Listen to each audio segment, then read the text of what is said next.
Hey guys, Dylan Weston here. So we're starting to establish that we're entering into a bit of a bear market with the S&P 500. We're kind of calling that the base case is that we enter into a recession. This is not like a doomsday prediction. Recession just means like there's no growth for 2 quarters in a row, so half the year. So don't get too worried about that.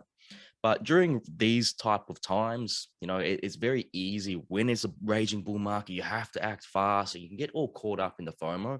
So when it's times like this, when it is correcting, we can take a step back and review our performance over the last few years. And it's a great time to upgrade our knowledge and really reflect and see how we were thinking and how we were potentially thinking in an incorrect manner. So I'd just like to bring up this little lesson that I've learned from reading heaps and heaps of books over the last few years. And that is the $1,000,000 question, right? So when you go through a bear market, you all of a sudden get super creative. So I've been there plenty of times before, especially with crypto. I had a little bit too much money in crypto in the early days, and I actually lost more than $1,000,000. So I've been through that, and I've experienced the pain. And what I learned from that experience was, and I just want to share this with you, so you don't have to go through as much pain as what I've been through, is when you go through a bear market, your psychology and how you think about money, it just completely changes. So when you go through a bear market, you all of a sudden, you have the urge to work harder and you start to respect money more. So the big learning lesson here is you got to understand how to respect this.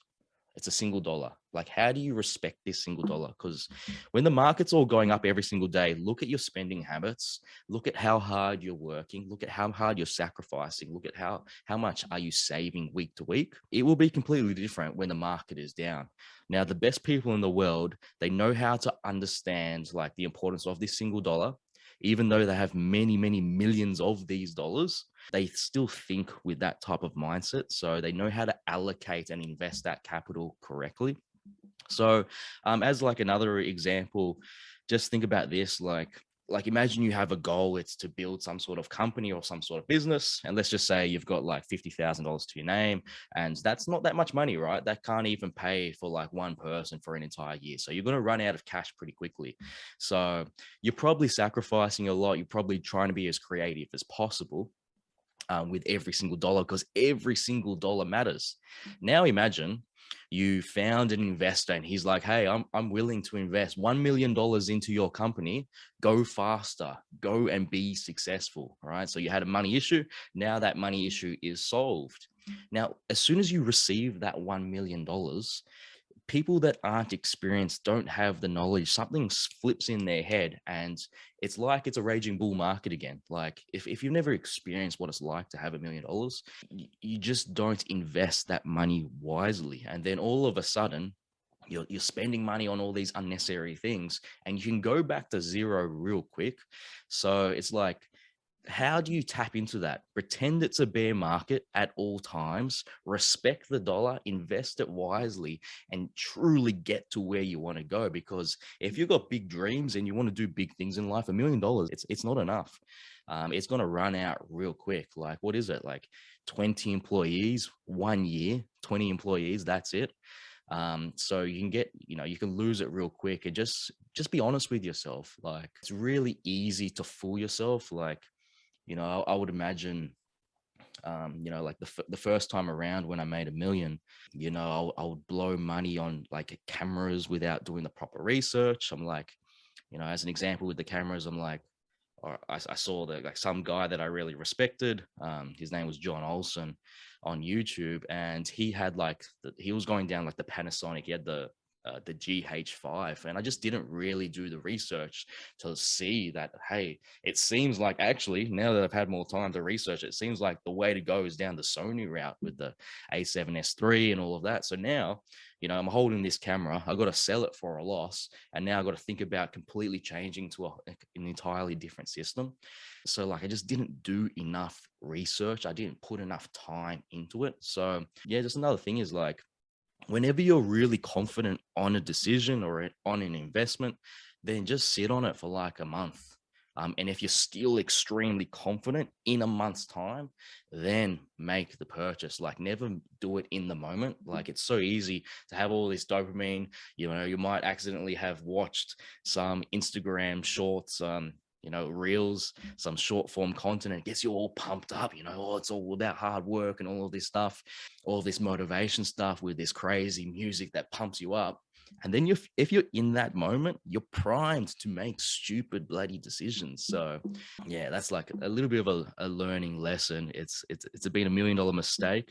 And just imagine, what would it be like? How would you change if you had $1 million today?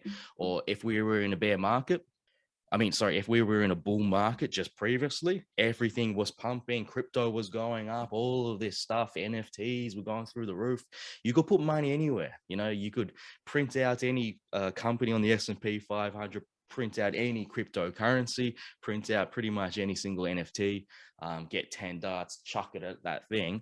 And then, you'll be quite diversified with those 10 darts and you would have made money. So even a monkey could have made money in the raging bull market.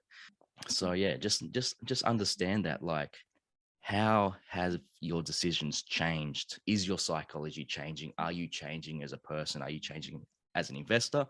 And are you starting to realize, oh shit, I maybe had a little bit too much FOMO. I aped into maybe a little bit too many of these assets that aren't really the highest quality assets in the world. Did that happen? It's a time to reflect. That's what these bull markets and bear market cycles are all about. And just like one more thing real quickly, just like in terms of like understanding bull markets and bear markets, like the bull market taught us you got to go quick, you got to invest quick. When it's a bear market, they can go a lot longer than you think. And we just had the recent experience of COVID, right? So COVID corrected really fast. It went down within a month, 35%. That's the S&P 500. If you had bought that dip, you would have made a lot of money. But the key difference was the money printing. The governments across the world had the ability to print, which devalued the currency. And you got to understand, an asset is against that currency. So it's like S&P 500 divided by, it's got that slash there. It's against that currency. So if you're printing more of that currency, it's going down. So obviously that thing, even if it doesn't change, actually goes up, because now you need more of those dollars to get that same good. Now, this time around, I feel like the mistake a lot of people are going to be thinking is they have recency bias. So we just went through COVID. They have that experience, but they've been trained, buy the dip. Every single dip worked out, even COVID. And they're thinking, all right, the macroeconomic landscape isn't as bad as COVID, so I'm going to buy this dip. But what people don't understand is you need to know what you know, and you need to know what you don't know, because I'm seeing all the time people, they are missing key foundations of knowledge. So if you don't have all of these foundations of knowledge, you actually can't see the world clearly. You don't see all of the risks. So like that's a big goal, and that's what we preach at Hardcore Headstart. You got to go deep in all of these key pillars of knowledge, and then once you do that, it's like every time you learn one, like, all right, economics or whatever, then it opens up your eyes. You can start to see more and more clearly, so you have a wider field of vision. So yeah, that's just my thoughts. Just some words of advice. I don't want to see people go through the amount of pain that I've been through in the past, and just really take a hard look, because in times of bear markets, the money goes towards the safer assets, to assets that people are sure of. I'll make a video about it, understanding like the risk spectrum and how money flows. But you just got to understand, when you're in a bull market, money flows to the riskier and riskier and riskier assets. But in a bear market, people are even scared to put money in the S&P 500. Like, if you go ask people that are around the age 40 plus, they were scarred for life from the great financial crisis. So things like that, they change you. And as someone that's a chartist that looks at these charts, you got to really understand the story of the chart. Like, how painful was it? S&P 500 during 2008 financial crisis, 1 year down. Imagine 1 year of time down and then 55%. Like right now with the S&P, what is it? It's like 6 months or something. It's been chopping around for 6 months and it's down like 15% from the highs. Like that's nothing, that's nothing compared to the great financial crisis. It's tough, but it's actually pretty normal. This is the time to just, go over and think about what you're doing and upgrade yourself. It's great to take a real humble approach. Hey, I'm a student. Hey, I don't know anything. Hey, I want to upgrade myself. I want to go to the next level. That's what it's about. And if you have that mindset, you will become extremely successful. So after studying many, many billionaires, that's their one problem that stops them from outperforming the S&P 500 is it seems like, the money gets to their head or they're happy with their results. And fair enough, if you're already a billionaire, like what's the point? You don't really need to do that much more work anymore. But that's the key thing. Like anyone that can stay a student and keep on learning at a really fast rate, outpacing the competition and doing it for a very prolonged period of time, you will become successful. Because I think what people have been brainwashed by is, the standard university degree. Like they're saying, all right, if you just dedicate 4 years to 6 years of your life, that's enough. So I love that. Everybody wants to only study for 4 or 6 years. I've already been in this game for a decade now. I can't wait to put in another decade's worth of knowledge, and another decade on top of that, just building up my foundation of knowledge. So that's why I love it. I love this stuff. And that's why I love this mindset that we talk about at Hardcore Headstart. Just keep on absorbing as much knowledge as possible. Be humble, be the student, and you will be successful. All right, guys, I think that pretty much wraps it up. If you've got any questions, post them down below. If you think this can help someone, please share it, leave a like, and I'm going to try my best to pump out a video once a week. All right, guys, see you in the next one.